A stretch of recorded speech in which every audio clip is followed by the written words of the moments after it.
안겨오는 천하. 어가가 항왕이 홍농으로 길을 재촉하고 있을 무렵 조조는 아직도 산동에서 여펄업도 되찾은 연주를 근거로 힘을 기르는 데 여념이 없었다. 힘써 백성들의 살이를 보살피고 생업을 복도주며 널리 인재를 구하고 군사를 기르니 어느새 수백의 모사, 양장에 군사 20만이요 창고마다 병기와 군량이 가득했다. 물론 조조도 이각과 각사의 틈이 벌어질 때부터 장안의 소식을 듣고 있었다. 아니 오히려 그 어떤 제후보다도 더 예민한 눈과 귀로 조정의 동태를 살피고 있었다는 편이 옳았다.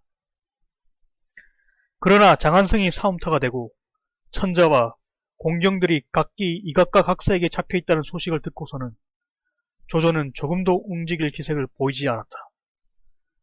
어쩌다 공명심에 조급한 장수들이 장안성으로 진격하자고 우겨도 조조의 반응은 냉담했다. 아직은 때가 아니다. 두 호랑이가 더 싸워 양쪽이 모두 상할 때까지 기다려야 한다. 만약 지금 대군을 몰고 장안으로 들어가면 둘은 반드시 싸움을 멈추고 힘을 합쳐 우리에게 대항해 올 것이다. 조조는 항상 자기가 움직이지 않는 이유를 그렇게 내세웠지만 그 마음속 깊은 곳을 살피면 반드시 그것만도 아니었다. 사실 조조도 처음 이각과 각사의 사움 소식을 전해 들었을 때는 그 일이 자신의 생애에 어떤 변화를 줄 것 같은 예감이 들었다. 천리도 넘게 떨어진 곳의 싸움이긴 하지만 그 둘이 싸우는 배경이 바로 제실과 조종이라는 점에서 반드시 그 여파는 천하에 두루 미칠 것이라는 일반적인 예측이 아니라 피부로 느껴지는 어떤 알지 못할 감각이었다. 이에 조조는 모계의 진연도 있고 가장 아끼는 각가를 불러 물었다. 봉유는 이각과 각사의 싸움을 어떻게 보는가? 갑작스런 물음이었으나 각가는 미리 준비한 듯 대답했다. 주공을 향해 부는 바람입니다. 그들이 싸워 쇠약해지면 천하는 주공께 의지해 올 것입니다. 북에는 원수와 공손천이 있고 남에는 원술과 여포가 있다. 어찌 천하가 다음에 의지할 게 나란 말인가? 당장은 모두 잠옷 위세가 있으나 그들은 기껏 주공께서 해치고 나가야 할 가시덤불이나 건너야 할 겨를밖에 되지 않습니다. 마침내 천하가 의지하게 될 곳은 반드시 주공입니다. 각가는 자신있게 말했다. 조조는 열픈 입술을 미소를 띤 채 듣고 있다가 슬쩍 물었다. 그렇다면 지금이 내가 움직여야 할 때란 뜻인가? 그렇지 않습니다.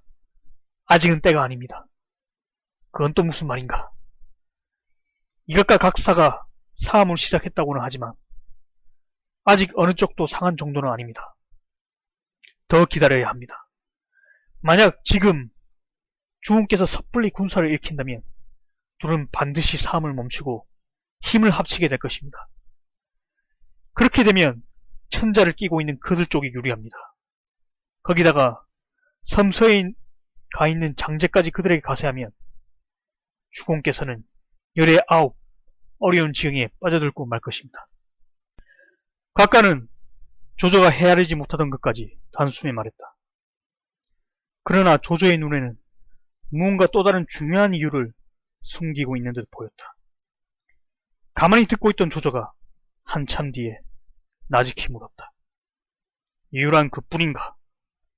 그러자 각가는 이번에는 대답듯이 살피듯 조조를 올려보다가 거듭 조조의 물음을 듣고서야 역시 나직하게 되물었다. 주공께서는 스스로를 천하에 바치고자 하십니까? 아니면 천하를 얻고자 하십니까? 만약 젊은 날에 그 같은 질문을 받았다면 조조는 틀림없이 스스로를 바치는 쪽으로 대답했을 것이다. 그러나 40줄에 접어든 지금, 그리고 한시에 대한 거듭된 한멸로 충성의 서약마저 철회해버린 지금에 이르러서는 어느 편도 선뜻 태탁할 수가 없었다. 한쪽은 자기를 믿고 따르는 이에게 거짓말을 하는 셈이 되고 다른 한쪽은 드러내놓고 말하기에는 너무 엄청난 까닭이었다. 봉유가 짐작하고 있는 대로일세. 한참을 망설이던 조조는 그렇게 대답해놓고 다시 각가를 살폈다. 이상스레 번쩍이는 눈길로 조조를 마주보던 각가가 무겁게 입을 열었다. 천하를 얻고자 하는 자에게는 스스로 다가가는 수고로움도 있어야 하지만 때로는 천하가 스스로 다가오도록 기다리기도 해야 합니다. 그런데 지금이 주공에게는 바로 기다려야 할 때입니다. 조조는 각가의 그 같은 말이 한편으로는 섬뜩하면서도 한편으로는 기뻤다. 조조가 각가에게 보인 유별난 정은 어쩌면 제주보다 그런 젊은 패기와 가단선 쪽이었을지는 모를 일이었다. 어쨌든 그 일이 있고 난 뒤부터 조조는 아무하고도 장안선의 변란에 대한 적극적인 개입을 언론하지 않았다. 그리고 이미 말한 대로 어쩌다 진병을 주장하는 쪽에서도 각가가 겉으로 내세운 이유를 반복할 뿐이었다. 하지만 헌제가 양봉과 동승의 호위 아래 홍농으로 떠났다는 소식에 이어 날아든 갖가지 후문은 더 이상 조조를 산동에 눌러 있을 수 없게 하였다. 천자를 둘러싼 상황이 너무도 급박하고 천하 형세의 변화가 너무도 격심했기 때문이었다. 그 경과는 대강 이러했다. 뜻 아니하게 동승이 나타나 양봉을 거두는 바람에 두 번째 싸움에도 지고만 각사는 쫓겨 돌아가는 길에 역시 어가를 빼치러 달려오는 이각의 군사들을 만났다. 이미 말만이라도 화해를 한 데다 각사 역시 어가를 뺏지 못하고 돌아오는 길이라 이각도 전처럼 무턱대고 사오려 들지만은 않았다. 그런 이각에게 각사가 말했다. 양봉과 동승 두 놈이 갑자기 나타나 어가를 구해 홍농으로 달아났네. 만약 그것들이 천자와 함께 산동에 이르는 날이면 끝장일세. 그곳에 자리를 잡고 천자의 영을 빌려 천하의 포고를 내리면 겨우들은 모두 힘을 합쳐 우리를 칠 것이니 우리는 삼족이 살아남기 어려울 것이야. 이각이 듣고 보니 낭패였다. 어제까지 창가를 맞대고 싸우던 일은 까맣게 잊은 듯 각사에게 새롭고도 엄청난 제의를 했다. 지금 장제가 군사를 거느리고 장안에 있으나 가볍게 움직이지는 못할 것이네. 자네와 나는 그 틈을 타 군사를 합쳐 홍농으로 진격하세. 가서 한의 천자를 죽여버리고 우리 둘이 천하를 반씩 나누어 갖는 게 어떤가? 각사가 생각하니 그럴듯한 계획이었다. 그 자리에서 기껏이 응낙하고 군사를 합친 뒤 천자의 행위를 뒤쫓기 시작했다. 군량을 제대로 준비할 틈이 없었는데라 원래가 기강이 제대로 안 된 군대라 필요한 것은 모두 약탈에 의지하니 그들이 지나는 길목에는 살 한 톨, 닭 한 마리 남아나지 않았다. 이각과 각사가 군사를 모아 뒤따라온다는 걸 알자 양봉과 동승은 군사를 돌려 동간이란 곳에서 한바탕 싸움을 벌이기로 했다. 군세가 적병보다 약하니만큼 기계로 적을 물려쳐야 하는 게 양봉과 동승의 입장이었다. 하지만 이각과 각사 또한 싸움을 모르는 장수들이 아니었다. 양봉, 동승과의 싸움을 앞두고 서로 언론을 맞추었다. 적은 군사의 수요가 많지 못하니 혼전을 벌이면 이길 수 있을 것이네. 계략이고 뭐고 마구잡이로 밀어붙여 버리세. 그리고 거기에 따라 이각은 왼쪽을 맞고 각사는 오른쪽을 맞춰 상과 들을 덮으며 그대로 밀어왔다. 계책이라면 가장 좋은 계책이었다. 양봉과 동승도 각기 한쪽을 맡아 대항했으나 워낙 군사가 모자랐다. 겨우 천자가 탄 수레만 보전했을 뿐 백관과 궁인들이며 장부와 전적, 서체 및 궁궐에서 쓰는 여러가지 식기들은 모조리 버리고 도망치지 않을 수 없었다. 싸움에 긴 이각과 각사는 홍농까지 군사를 모으고 갔다. 그리고 군사를 풀어 부녀자를 겁탈하고 재물을 빼앗으니 홍농은 제없이 폐허와 다름없이 되어버렸다. 그런 다음 이각과 각사는 군사를 나누어 선북으로 피해가는 어가를 쫓았다. 양봉과 동승은 한편으로는 이가까 학사에게 사람을 보내 여러가지 약속으로 강화를 청하고, 다른 한편으로는 몰래 하동으로 성지를 보내 그곳에 자리 잡고 있는 흑산정의 한 갈래를 불려들였다. 백파의 우두머리 한성과 이락, 호재 등이 그들이었다. 그 중에서도 특히 이락은 산중에서 무리를 모아 도적질을 하던 산적이 지나지 않았으나 사정이 급하니 부르지 않을 수 없었다. 천자의 부름을 받은 한섬, 이락, 호재 세 사람은 기꺼이 응했다. 이각과 각사만 막아주면 지난 죄를 묻지 않을 뿐만 아니라 벼슬까지 내리겠다야 하는데야 어떻게 오지 않을 수 있겠는가. 그리하여 모두 산채를 거두어 내려온 그들 셋은 동승, 양봉과 힘을 합쳐 홍농으로 쳐들어갔다. 천자로부터 강화 요청을 받아 잠시 추격을 주고 홍농에서 머뭇거리던 이각과 각사는 그 갑작스런 공격에 견뎌내지 못하였다. 한 사람에 대피하여 쫓겨가니 홍농은 다시 천자가 머무는 곳이 되었다. 하지만 그렇다고 이각과 각사가 그대로 물러난 것은 아니었다. 그들은 인근을 돌아다니며 닥친 대로 백성을 노략질하고 젊고 건장한 자는 잡아서 병졸로 만들었다. 이른바 감사군이 그들이었다. 그렇게 되자 이각과 각사의 세력은 오래전에 커졌다. 약탈한 곡식이라고 해도 군량이 되지 않을 리 없고, 억지로 끌려갔다고 해도 병졸은 병졸이었다. 그 꼴을 두고 볼 수 없어 헌제는 이락을 보내 이각과 각사를 치게 했다. 이락은 위양에서 이각과 각사의 군대를 따라잡고 급하게 몰아쳤다. 승세를 탄 공격이라 이각과 각사가 유리하지 못했다. 그때 각사가 깨를 냈다. 군사들에게 영을 내려 어복이며 약탈에 지니고 있던 물건들을 모조리 길바닥에 버리고 도망치겠다. 이락의 군사들이라는 게 몰래가 산도적들이었다.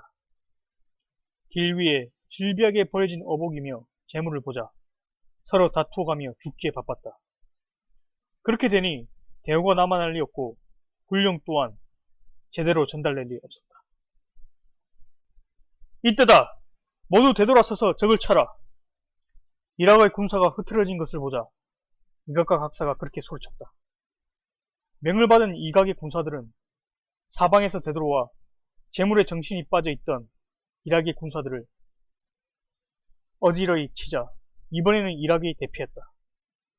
가장 믿었던 이락이 그 모양으로 져서 쫓겨 들어오자 양봉과 동승도 마침내 홍농을 지켜낼 수 없었다. 급히 어가를 보호하며 북쪽으로 달아나기 시작했다. 이번에는 놓아주지 않겠다는 듯 이각과 각사의 추격은 급했다. 천자가 탄 수레가 느려 행군이 더디자 이락이 천자께 고냈다. 일이 급합니다. 바라건대 폐하께서는 말에 오르시어 먼저 피하십시오. 그러나 젊은 헌제는 어연히 대답했다. 짐이 어찌 홀로 살기를 바라 백간을 버리고 먼저 달아날 수 있겠소. 차라리 함께 사로잡히할전전 그렇게는 할 수 없어.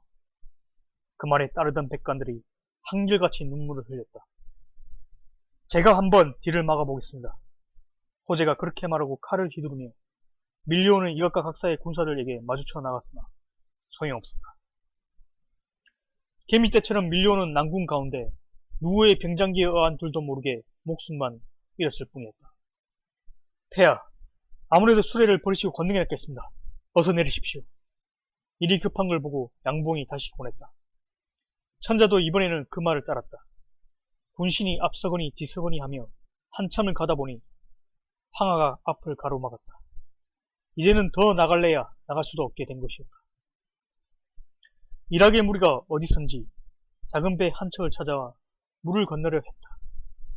이때 날씨는 몹시 추웠다. 머뭇거리는 항제와 항우를 억지로 부축하여 배에 오르게 하였으나 강 언덕이 높아 배를 댈 수가 없었다. 말굽비 줄을 이어 폐하의 허리에 묶고 배에 내리게 하는 수밖에 없어.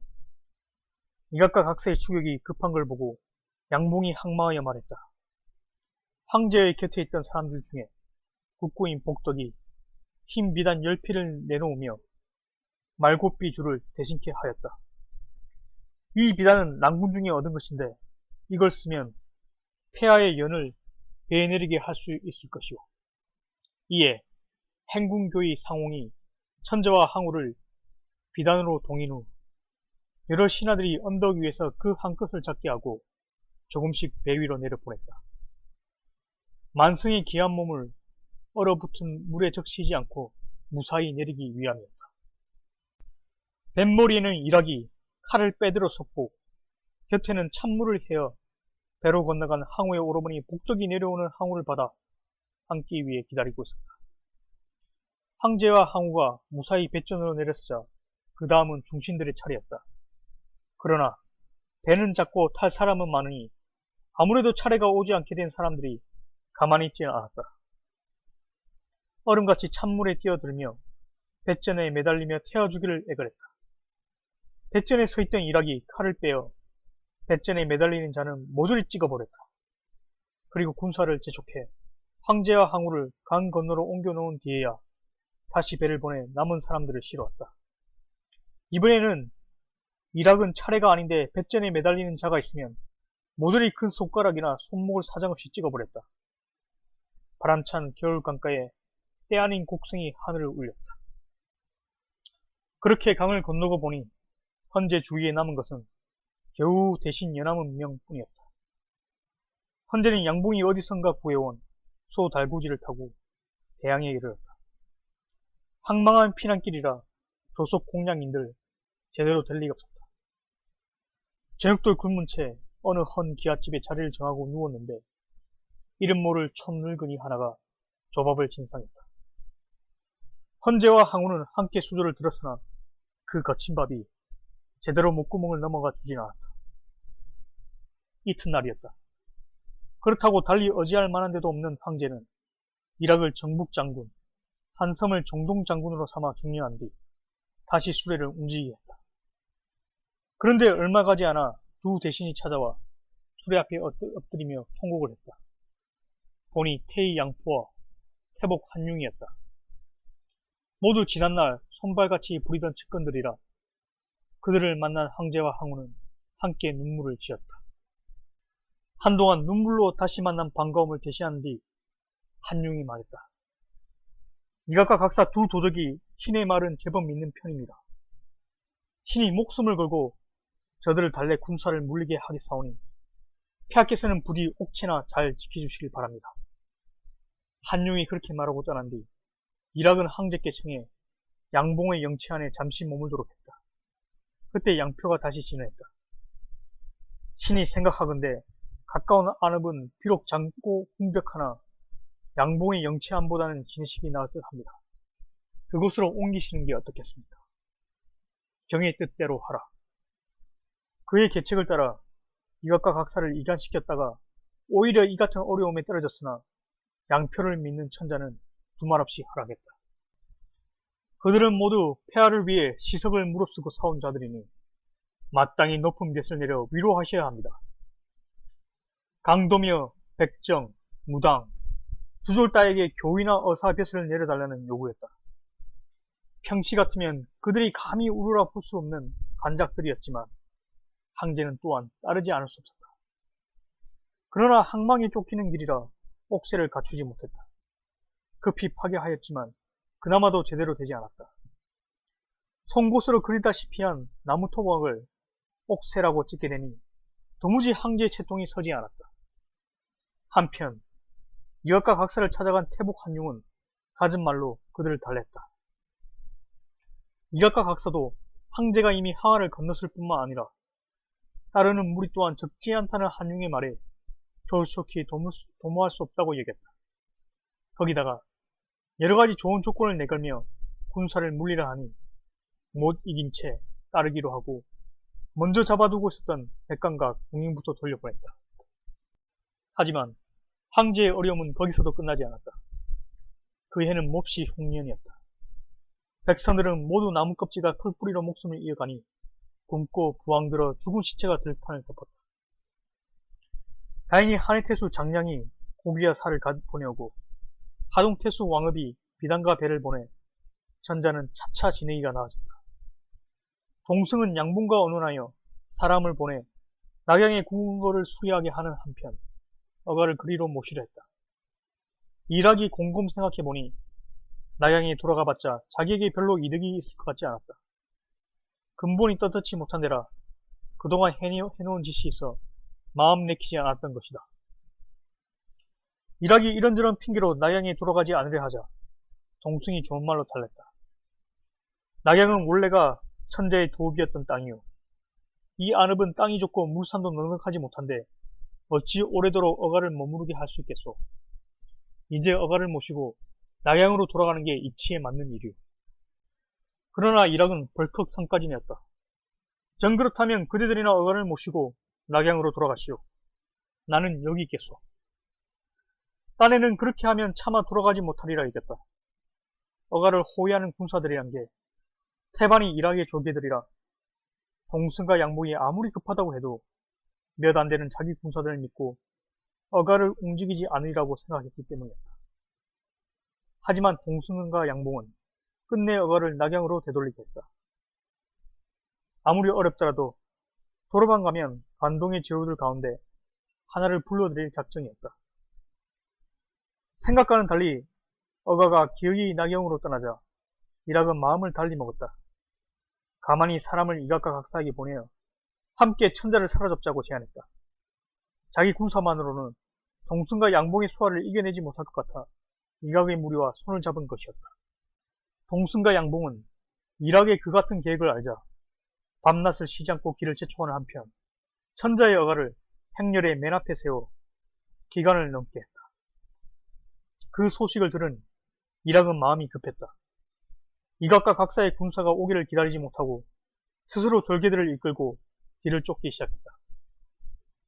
천자의 행렬은 궁인, 대신들과 보졸들이 뒤섞인 것이요. 일학의 군사는 젊고 날랜 자들과 말탄 군사들이라 사격 무렵이 되자 일학은 어가를 가로막을 수 있었다. 어가를 앞세운 천자의 행렬이 막기산 아래에 이르렀을 때 일학이 무리를 이끌고 막아서서 소리쳤다. 어가는 잠시 머무러라. 이각과 각사가 여기 있다. 헌제가 놀라 바라보니 벌써 산이 이곳저곳에 불길이 일고 있었다. 정말로 이각과 각사의 대군이 이른 것 같았다. 그때 형세를 살피던 양봉이 놀란 헌제를 진정시켰다. 헌제가 놀라 바라보니 벌써 산이 이곳저곳에 불길이 일고 있었다. 정말로 이각과 각사의 대군이 이른 것 같았다. 그때 형세를 살피던 양봉이 놀란 헌제를 진정시켰다. 폐하, 심념하십시오. 이것은 일하게낸 놈의 장난일 뿐입니다. 이것과 각사는 틀림없이 아직 오지 않았습니다. 그리고는 뒤따르던 군사들 쪽을 향해 소리쳤다. 소왕은 어디 있느냐? 어서 가서 역적놈의 목을 가져오지 못하겠느냐? 그 말에 서왕이 한다름의 도끼를 휘두르며 달려나갔다. 서왕의 용맹을 얕잡아본 일학이 제 스스로 서왕을 맞았다. 두 마리 어우르는가 싶더니 단 한 번 창칼이 부딪히기 전에 일학이 두 토막이나 말 아래로 굴러 떨어졌다. 힘을 얻은 양봉이 군사를 내보내 남은 일학의 졸개들을 죽인 뒤 재빨리 기간을 넘었다. 이때 천자의 어가가 낙양으로 돌아온다는 말을 들은 한해태수 장량은 다시 곡식과 배를 보내 어가를 맞아들였다. 황제는 장량에게 대사마라는 벼슬을 내렸으나 장량은 사양하고 군사를 야왕에 주둔시켜 뒤따라오는 이각과 각사의 무리를 경계했다. 간신히 낙양으로 돌아오기는 했지만 성안을 둘러본 천자의 마음은 어둡기만 했다. 궁궐은 모조리 불타고 거리는 황폐한 데다 눈에 들어오는 것은 다만 엉겅퀴와 숲대뿐이었다. 황제는 양봉에 면하여 공실 중 무너지다 만 담백이 남아 남은 곳을 솔라 쏘나보게 한 뒤 그곳을 거처로 삼았다. 백관들이 조화를 드리러 왔으나 그런 황제를 보는 마음은 모두 가시 덤불 속에 떨어진 것처럼 괴로웠다. 궁궐이 그 모양이니 그렇잖아도 떨어질 대로 떨어진 제실의 채통은 한층 말이 아니었다. 그러나 헌제는 조소를 내려 면호를 흥평해서 건안으로 고쳤다. 나라를 새로이 일으켜보려는 어지의 표현이었다. 하지만 그에 따라 흉년이 겹치니 그가 지정한 헌제의 뜻도 소용이 없었다. 겨우 몇백 호나 될까 말까한 낙양의 백성들은 먹을 것이 없어 모두 성을 나가버렸다. 산과 들에서 나무 껍질이나 풀뿌리라도 캐어 먹기 위함이었다. 그나마도 그렇게 할 만한 힘이 없는 사람들은 상 안에서 굶어 죽었는데 무너지고 부서진 담 사이에 굶어 죽은 시체로 덮일 지경이었다. 한의 천운이 새하기가 그와 같았다. 천자며 대소관원인들 먹을 게 넉넉할 리 없었다. 거기다가 백성들까지 낙양을 버리고 떠나버리니 제시는 한층 외로웠다. 보다 못한 태위 양표가 헌제에게 아뢰었다.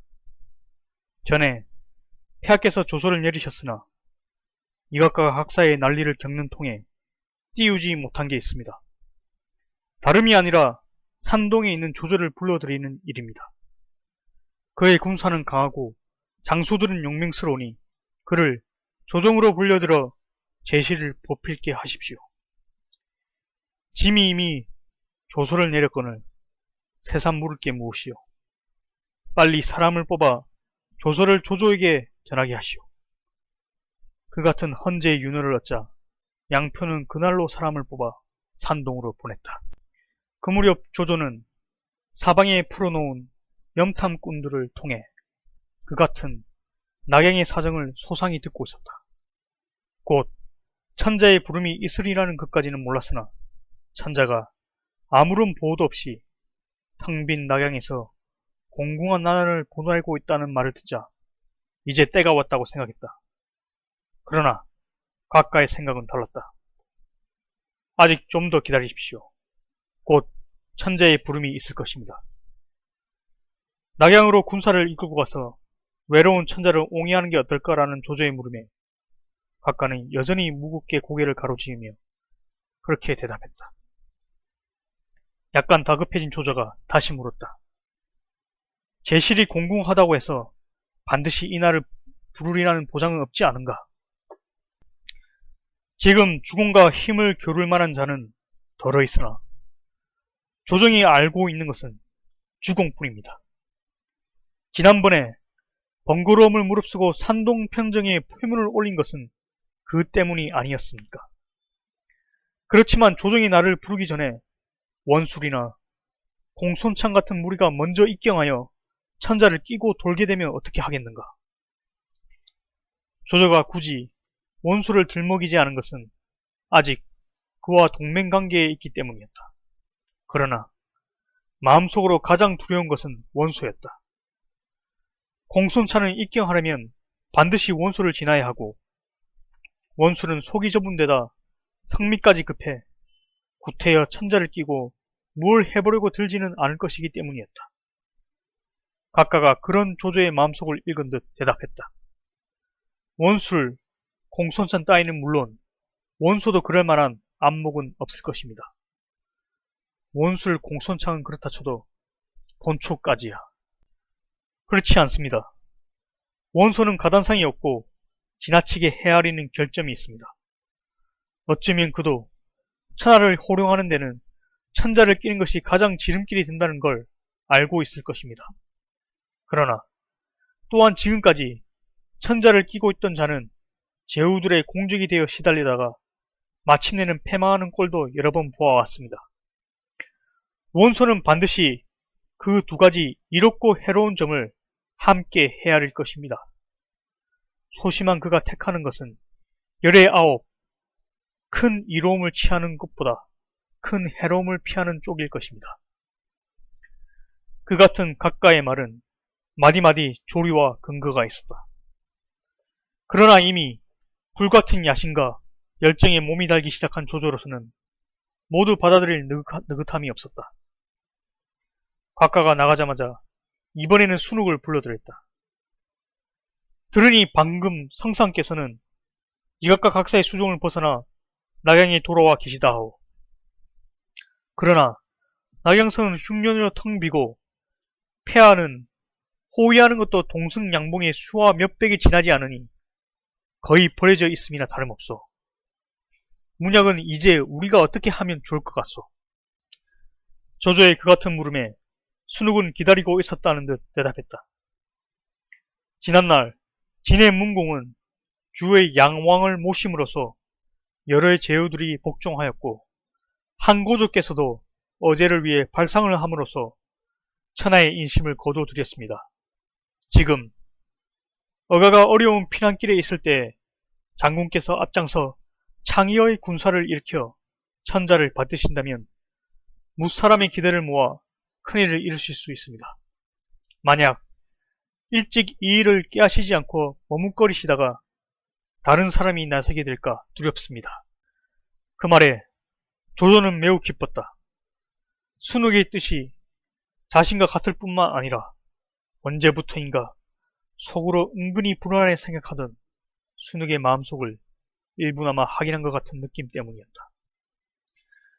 순욱에 대한 조조의 의심이란 순욱이 자신을 주인으로는 섬겨도 궁극적인 충성의 대상으로는 삼고 있지 않은 듯한 데서 온 것이었다. 다시 말해 조조 자신을 향한 무조건적인 충성이 아니라 한을 부흥시킬 인물로서의 조조를 향한 섬김이요 따름인 듯한 태도였다. 사실 조조가 제실의 어려움을 알면서도 가만히 살피고만 있었던 그 몇 달 동안 왠지 우울한 얼굴로 조조 대하기를 꺼리던 순욱이었다. 그런데 그 순욱이 춘추시대의 패자인 진문공과 한을 일으킨 고조를 내세워 낙양으로의 진군을 권하고 있지 않은가. 비록 그것이 자신의 마음을 한층 크게 흔들어 놓기 위한 비유에 지나지 않을지라도 조조는 기뻤다. 특히 한고조를 예로 든 것은 조조의 가슴속 깊이 꿈틀거리고 있는 대야망까지 순욱이 알고 있는 것으로 여겨져 한가닥 전율까지 느껴졌다. 과연 문약은 나의 자방이요 하마터면 깨닫지 못한 사이에 큰일을 그리칠 뻔하였소. 조조는 순욱의 뜻을 한 번 더 다짐하듯 그렇게 치하하고 곧 군사를 일으킬 준비에 들어갔다. 그러나 아직 금명이 제대로 하달되기 전에 문득 한 급한 증거리 왔다. 성상께서 주공을 부르시는 조서를 가지고 낙양에서 왔습니다. 곽가가 말하던 그때가 먼저 찾아온 것이었다. 조조는 자유에게 명해 격식을 갖추어 천사를 맞아들이고 그 앞에 엎드린 채 자기를 부르는 황제의 조서를 받들었다. 그리고 그날로 크게 군사를 일으켰다. 폐하께서 그토록 어려움을 겪고 계신 터에 어찌 총각이라도 지체할 수 있겠느냐. 모든 장졸은 걸음을 배로하고 밤을 낯으로 삼아 낙양으로 치닫도록 하라. 이를 조금이라도 어기는 자는 군율로 엄히 다스리리라.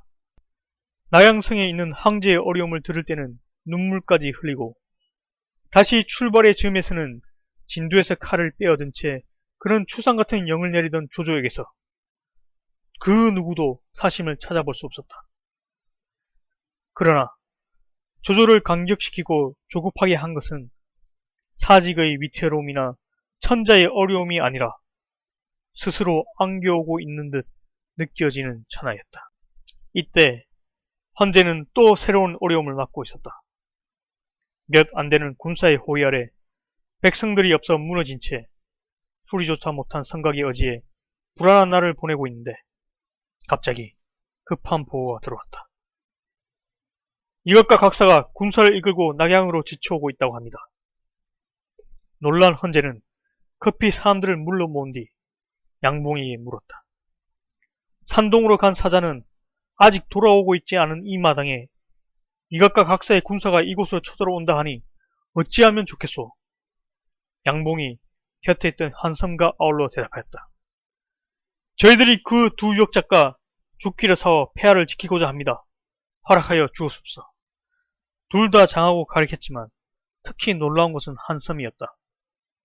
비록 출신은 산적이 지나지 않았으나 한 번 천자의 부름을 받아 나온 뒤에는 그 누구에 못지않은 충성을 바쳤다. 옛 동료였던 이락의 유혹을 뿌리치고 험한 낙양길을 택하여 몸을 돌보지 않고 어가를 지켰으며 이제는 새가 이롭지 못함을 뻔히 알면서도 천자를 위해 기꺼이 죽으려 하고 있는 것이었다. 하지만 이각과 각사에 비해 그들이 거느는 군사가 너무 적었다. 그걸 근심한 동승이 조용히 입을 열었다. 두 분의 뜻은 장엄한 성곽은 튼튼하지 않고 병갑은 아울러 저에게 미치지 못하니 실로 걱정이요. 만약 싸워서 이기지 못하면 그때는 또 어찌하겠소. 우리야 한 목숨 바치면 그뿐이라고 해도 폐하께서 여기 계시니 차마 양책이라 할 수 없구려. 차라리 어가를 모시고 조조가 있는 산동으로 피해간만 못할 것이오. 그 말에 양봉과 한섬은 얼른 대꾸하지 못하였다. 경의 말이 옳소다. 즉시 산동으로 떠나도록 하시오. 항제도 동승의 말을 옳게 여겨 그렇게 결정을 내렸다. 이에 고단한 어가는 다시 피난길에 오르는데 말이 없는 백관들은 모두 걸어서 길을 따랐다. 일행이 막 낙양성을 벗어났을 무렵 화살이 날아갈 거리도 못 미치는 곳에 자욱히 먼지가 일며 북소리와 함께 수많은 인마가 달려오고 있었다. 항제와 항우는 두려움에 떨며 입조차 열지 못하였다. 그때 무리 가운데서 말 한 편이 나는 듯 황제 일행 쪽으로 달려왔다. 가까이 오는 걸 보니 전날 산동의 조조에게 사자로 보냈던 사람이었다. 어가 앞에 무릎을 꿇기 바쁘게 천자께 아뢰었다. 조 장군은 산동의 병마를 모조리 이끌고 폐하의 소명을 받들고자 달려오는 중입니다. 도중에 이각과 각사가 낙양을 범하려 한다는 소식을 듣고 하우돈을 선봉으로 삼아 상장 10명과 정병 5만을 보냈습니다. 어가를 지키게 하려 함이니 이제 폐하께서는 심려를 그치시옵소서. 그제서야 헌제도 마음을 놓았다. 오래전에 하우돈이 허저와 전이 등을 이끌고 어가 앞에 나타나 굴레로 헌제를 베었다. 경들의 수고로움이 크다. 힘써 역적들을 치고 나라를 평안케 하라. 헌제가 그렇게 하우돈을 위로하고 있는데 다시 동쪽에서 한때의 군사가 이르게 있었다. 헌제는 즉시 하우돈에게 명하여 다가오는 군사들이 어느 쪽인지 알아보게 하였다. 조 장군의 보군이 이제 당도한 것입니다. 하우돈이 곧 그같이 알려왔다. 조금 있으니 조홍, 이전, 악진 등이 고조들을 이끌고 나타나 어가 앞에 엎드렸다. 황제의 물음에 이름을 밝힌 조홍이 다시 아뢰었다. 신의 형은 저기 가까이 왔음을 알고 혹시라도 하우돈 혼자서 당하기 어려울까 걱정하고 있습니다. 이에 신과 몇 장수에게 속도를 배로하여 달려가 도우라기에 이렇게 온 것입니다. 헌제는 기뻤다. 조 장군이야말로 정말 사직을 위하는 신하로다. 그렇게 조조를 치하한 뒤 조홍으로 하여금 어가를 보호하며 앞서게 하였다. 그때 탐마가 달려와 알렸다. 이각과 각사가 군사를 이끌고 지쳐 들어오고 있습니다.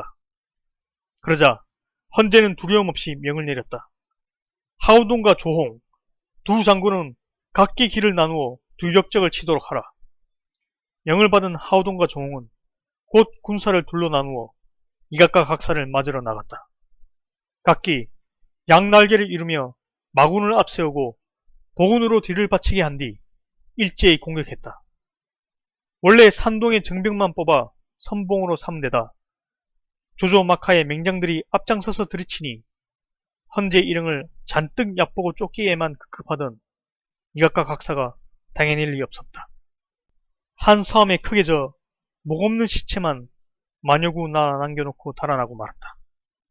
폐하, 이제는 안심하고 낙양으로 항공하십시오. 이각과 각사를 멀리 쫓아버린 하우돈이 그렇게 헌제에게 권했다. 조조가 대군을 이끌고 와 지켜준다는 데야 헌제인들 낙양을 버릴 까닭이 없었다.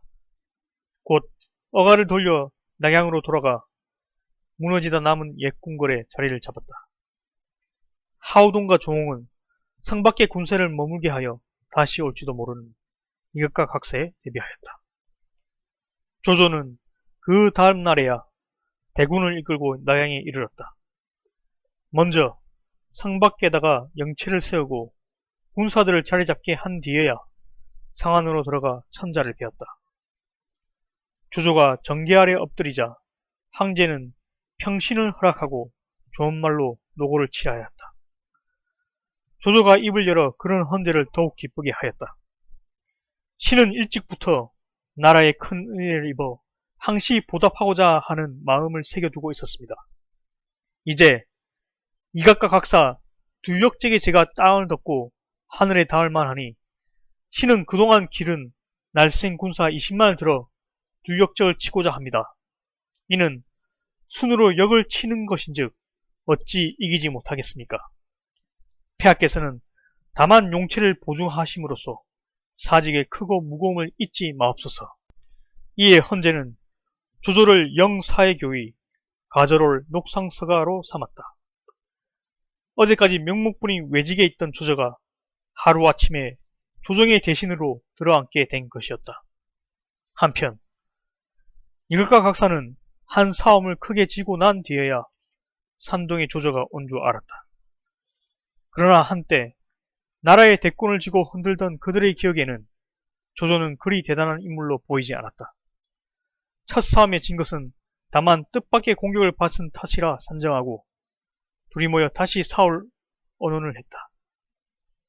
천하의 형세라 사람을 알아보는 눈이 누구보다 밝은 가후가 그런 그들을 말렸다. 아니 됩니다. 조조의 군사는 가리고 가려 뽑은 정병들이요.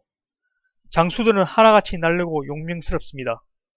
차라리 항복하여 그동안 지은 죄를 빚만 갖지 못합니다. 그 말에 이각은 왈칵 성이 났다. 내 놈이 감히 우리 얘기를 꺾으려 드느냐. 그 한마디 꾸짖음과 함께 칼을 빼어 가후를 찌르려 했다. 곁에 있던 여러 장수들이 말려 간신히 목숨을 건졌으나 가후는 이미 이각과 각사의 운이 다한 줄 알았다. 그날 밤으로 말 한 피를 훔쳐 타고 고향으로 돌아가 버렸다. 난세를 살아가는 제사의 재빠른 몸놀림이었다.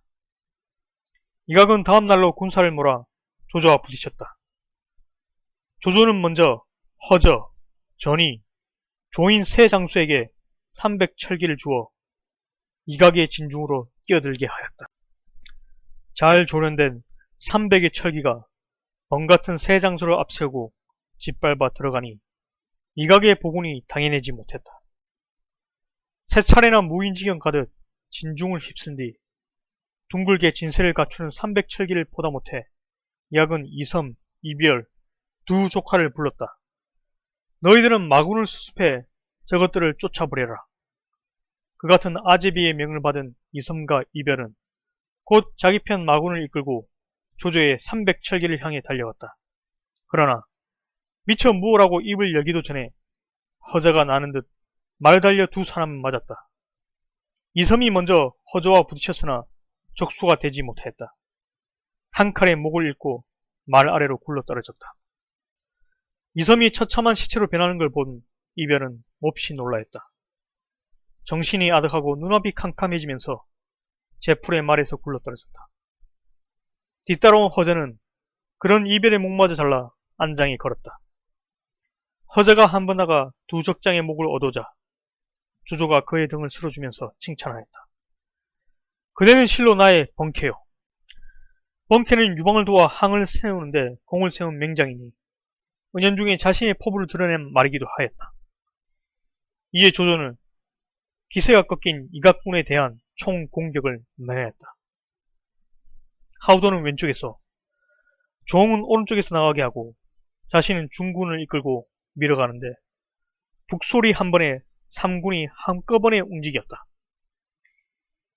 이각의 군사는 그 기세를 당해내지 못해 크게 뭉그러져 달아나기 시작하였다. 조조는 스스로 보검을 빼들고 그런 적병을 뒤따르며 주의를 며칠이나 하였다.